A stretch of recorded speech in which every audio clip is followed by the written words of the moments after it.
एक ही बात बा, हमके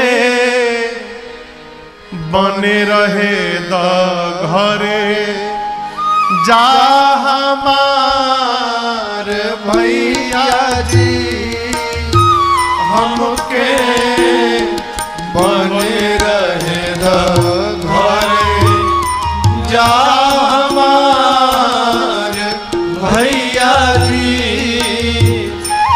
ए हमार भैया जी हो, हमार भैया जी।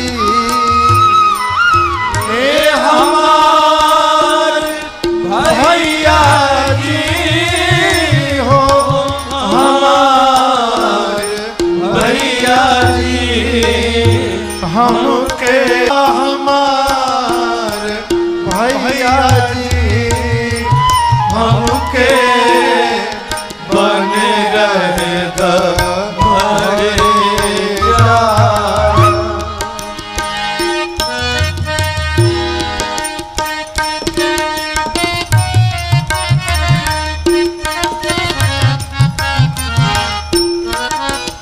राम जी पूछे कैसे रहोगे अकेले? बोले अकेले नहीं, फिर शत्रुघ्न संग हम वन में रहब हरदम। शत्रुघ्न संग हम वन में रहब हरदम।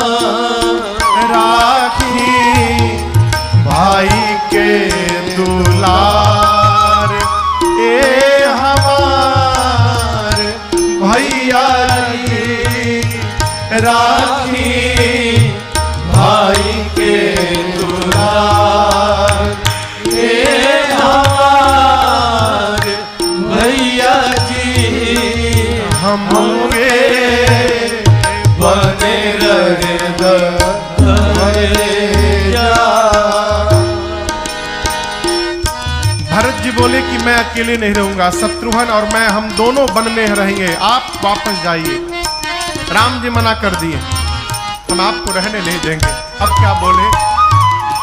नाही मनबा इनात तो हमरो के राखसा।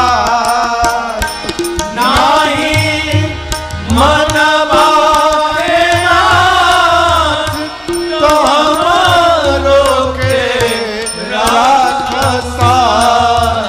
जैसे तीन वैसे चार, ये हमार भैया जी।